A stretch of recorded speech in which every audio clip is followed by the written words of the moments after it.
శ్రీమాత్రే నమ. జయ గురు దత్తాత్రేయ నమ. ఈ వీడియోలో మనం నవంబర్ 15 నుంచి 23వ తారీఖు మధ్యలో జరగబోయే వారఫలాలు మేషరాశి వారికి ఏ విధంగా ఉంటాయో తెలుసుకునే ప్రయత్నం చేద్దాం. మరి మేషరాశి వారికి గతంలో కన్నా ఈ వారం నుంచి గ్రహాల యొక్క బలం పెరగడం జరిగింది. ముఖ్యంగా శని యొక్క స్థితి రుజుమార్గంలోకి రావడం వల్ల జాతకుడికి వృత్తి వ్యవహారాల్లో కలిసి రావడం జరిగింది. ముఖ్యంగా పారిశ్రామిక రంగంలో ఉన్న వాళ్ళకి, మోటార్ ఫీల్డ్లో ఉన్న వాళ్ళకి, రియల్ ఎస్టేట్ రంగంలో ఉన్న వాళ్ళకి గతంలో కన్నా వ్యాపార వ్యవహారాలు ఎక్కువగా పెరగడం, రావాల్సినటువంటి ధనం సకాలంలో రావడం వల్ల మరి జాతకుడు తన వ్యక్తిగత వ్యవహారాలు కానీ, దైనందిన వ్యవహారాలు కానీ వాటిలో ఎటువంటి ఆర్థిక సమస్యలు లేకుండా ఇంప్రూవ్ వైపుగానే నడటం జరుగుతుంది. మరి అలాగే ఇప్పుడు ఈ వారంలో ఏర్పడినటువంటి బుధాదిత్య యోగం అష్టమ స్థానంలో ఏర్పడింది. ఈ బుధాదిత్య యోగ ప్రభావం వల్ల ముఖ్యంగా ఈ రాశిలో ఉన్నటువంటి విద్యార్థులకి అనూహ్యంగా వాళ్ళలో జ్ఞాపక శక్తి పెరగడం, గతంలో కన్నా వాళ్ళు పరీక్షల్లో కానీ, పోటీ పరీక్షల్లో కానీ, అలాగే ప్రస్తుతం జరుగుతున్నటువంటి ఉద్యోగ ప్రయత్నాల్లో కానీ జాతకుడికి ఎక్కువగా విజయ అవకాశాలు రావడం జరుగుతూ ఉంటుంది. అలాగే ఈ రాశిలో ఉన్నటువంటి వ్యవసాయదారులకు కానీ, మామూలు వాళ్ళకి కానీ ప్రభుత్వ పథకాలు అనుకూలంగా రావడం జరుగుతుంటుంది అనూహ్యంగా. ఎందుకంటే మీకు ధనస్థానంలో ఉన్నటువంటి గురు భగవానుడు ఒక విధంగా భాగ్యాధిపతిగా అష్టమ స్థానం మీద వీక్షించడం వల్ల మరి జాతకుడికి పూర్వపుణ్యం వల్ల అయితేనే, ప్రస్తుతం ఉన్నటువంటి పరిస్థితుల వల్ల అయితేనే జాతకుడికి ఆర్థిక పరంగా అనుకూలత ఏర్పడుతుంది. చాలా కాలంగా ప్రభుత్వ వ్యవహారాల్లో ఉన్నటువంటి సమస్యలు ఏవైనా ఉంటే అవి ఈ క్షణంలో సాల్వ్ అయ్యే అవకాశం కూడా ఉండడం జరుగుతూ ఉంటుంది. సో ఏదైనప్పుడు కూడా జాతకుడికి గత కొంతకాలంగా ఉన్నటువంటి గురు శని యొక్క ప్రభావం గతంలో కన్నా ఎక్కువగా ఉండడం వల్ల జాతకుడు చేపట్టినటువంటి కొత్త ప్రయత్నాలు ఎటువంటి ఆటంకం లేకుండా ముందుకు వెళ్ళడం జరుగుతూ ఉంటుంది. అలాగే ఈ వారంలో ఏర్పడినటువంటి ఇంకొక యోగం ఏంటంటే ధనాధిపతిగా ఉన్నటువంటి శుక్రుడు భాగ్యస్థానంలోకి రావడం జరిగింది. అంటే భాగ్యస్థానంలో శుక్రుడు రావడం వల్ల ముఖ్యంగా విదేశ వ్యవహారాలు కలిసి వస్తాయి. మీ గురువు గారు, లేదంటే తండ్రి గారు, లేదంటే మీ యొక్క యజమాని, మీ యొక్క బాస్ ద్వారా మీకు సహకారం లభిస్తుంది. మీ యొక్క అభివృద్ధికి కానీ, అలాగే మీరు ఏదైనా విదేశ ప్రయత్నాలు కానీ, దగ్గరలో ఉన్నటువంటి దూరంగా ఉన్నటువంటి పుణ్యక్షేత్రాలు దర్శించే ప్రయత్నంలో చాలా వరకు మీ అధికారులు మీకు సహకరించే అవకాశం ఉంది. అంటే ఏదైనా మీకు సెలవు ఇవ్వడం కానీ, లోన్ శాంక్షన్ చేయడం కానీ, ఈ విధంగా మీ యొక్క శుభకార్యాలకి మీ పై అధికారులు సహకరించే అవకాశం ఉంది. ముఖ్యంగా స్త్రీలకి ఇది చాలా అనుకూలమైనటువంటి స్థితి. ఎప్పుడైతే మనకి సప్తమాధిపతిగా ఉన్నటువంటి శుక్రుడు భాగ్యస్థానంలోకి వచ్చాడో మరి ఎవరైతే స్త్రీలు ఈ రాశిలో ఉన్నారో వారికి వివాహ ప్రయత్నాలు ఫలిస్తాయి. పుణ్య కార్యక్రమాలు, దైవ కార్యక్రమాలు ఎక్కువగా పాల్గొనడం జరుగుతుంది. అలాగే వివాహంలో ఉన్నటువంటి సమస్యలు చాలా వరకు తొలగే అవకాశం ఉంది.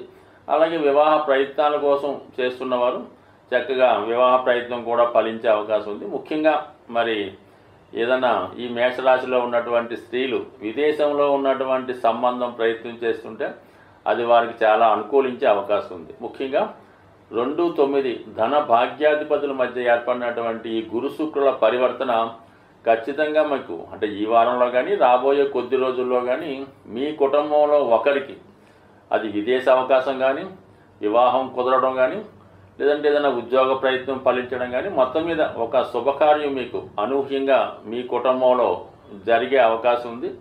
అలాగే ఏదైనా వివాహ ప్రయత్నాలు చేస్తున్నప్పుడు ఇప్పటిదాకా మీరు ప్రయత్నం చేస్తున్నటువంటి వివాహ సంబంధం కాకుండా వేరే కొత్తగా అవకాశం వచ్చి అది సడన్గా మీకు ఆ కార్యం నెరవేరే అవకాశం ఉంది. అంటే ముఖ్యంగా ఏంటంటే మీరు ఒక రకంగా ప్రయత్నం చేస్తుంటే వేరే సోర్స్ ద్వారా ఆ ప్రయత్నం ఫలించి మీకు సక్సెస్ అయ్యే అవకాశం ఉంది.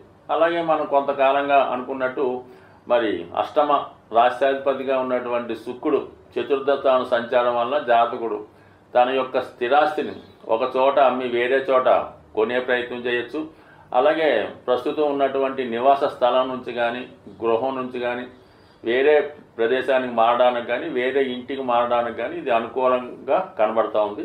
బట్ ఏదైనా మరి జాతకుడు ఉద్యోగ విషయాల్లో సడన్గా మార్పు రావచ్చు కాబట్టి ఎట్టి పరిస్థితుల్లో కూడా ఉద్యోగస్తులు మాత్రం అశ్రద్ధ చేయకుండా ఉద్యోగ విషయంలో శ్రద్ధ తీసుకోవడం మంచిది. ఏ క్షణంలో అయినా అనూహ్యంగా ఉద్యోగంలో ఇబ్బంది రావచ్చు. అది అభివృద్ధికరంగా ఉండొచ్చు, కొన్ని సందర్భాల్లో ఇబ్బందికరంగానే ఉండొచ్చు. అది జాతకుడు గతంలో చేసుకున్న పరిస్థితిని బట్టి ఆధారపడి ఉంటుంది. బట్ ఏదైనా జాతకుడికి మేజర్ గ్రహాలు బలంగా ఉండడం వల్ల ఎటువంటి ఇబ్బంది లేకుండా చేపట్టే కార్యక్రమాలు ముందుకెళ్లే అవకాశం ఉంటుంది. సాధారణంగా గ్రహాల యొక్క స్థితిని అనుసరించి కొన్ని ప్రయత్నాలు అనుకూలించే అవకాశం ఉంటుంది.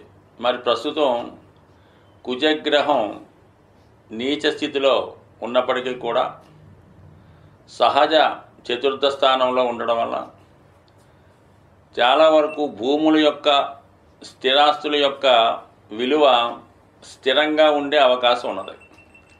ఆ కారణం వల్ల ఎవరైతే సొంత గృహం కొరకు ప్రయత్నం చేస్తున్నారో వాళ్ళకి రాబోయే 3 నెలలు చాలా అనుకూలించే అవకాశం ఉంటుంది.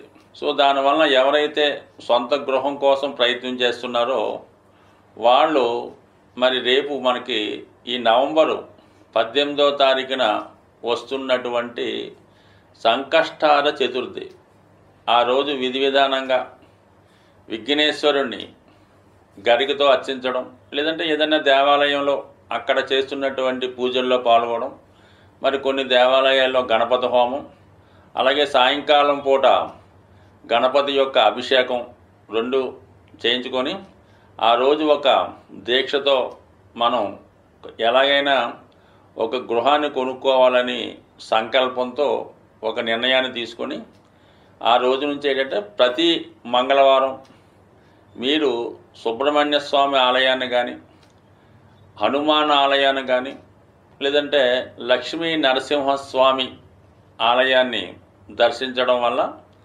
మరి అలాగే కొంతమందికి ఏంటంటే భూములు చికాకులుగా ఉంటాయి. కొంతమంది ఆస్తి పంపకాలు అయినప్పుడు కూడా చేతికి రాకపోవడం, పెద్దవారు ఆస్తి పంపకుండా వాళ్ళ దగ్గరే ఉంచుకోవడం, మీ యొక్క స్థిరాస్తి ఇతరుల చేతిలో ఉండిపోయి మన చేతికి రాకపోవడం, అటువంటి వాళ్ళు భూసూక్తం అనే పారాయణ చేయించుకోవడం అనేది ఉంటుంది. అంటే మనకి మీరు యూట్యూబ్లో సెర్చ్ చేసినప్పుడు ఈ భూసూక్తం అంటే వస్తుంది. అది తరచూ వినడం వల్ల కానీ కొంతమంది గృహంలో ఏదైనా పండితులతో పారాయణ చేయించుకోవడం వల్ల భూములపై ఉన్నటువంటి సమస్యలు తొలగిపోయే అవకాశం ఉంది.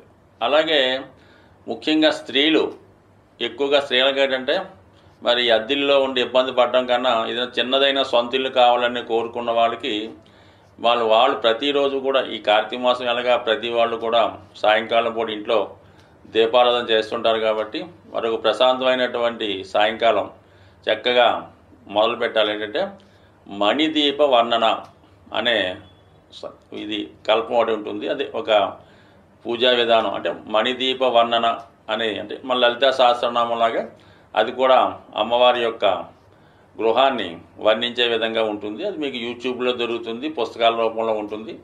దాన్ని ప్రతిరోజు విధి విధానంగా పారాయణ చేయటం వల్ల అంటే కేవలం స్త్రీలే కాదు మగవాళ్ళు కూడా ఈ మణిదీప వర్ణన పారాయణ చేయడం వల్ల అతి తొందరలో సొంత గృహం అన్నది ప్రతి ఒక్కరికి ఏర్పడే అవకాశం ఉంది. అలాగే నవగ్రహాలను పూజించేటప్పుడు కుజుడిని కూడా పూజించడం, కుజునికి సంబంధించినటువంటి స్తోత్రాన్ని పారాయణ చేయడం. అయితే ఎక్కువగా నవగ్రహాలని మనం పూజించేటప్పుడు అందరినీ కూడా సమానంగా అందరినీ ప్రార్థించాలి.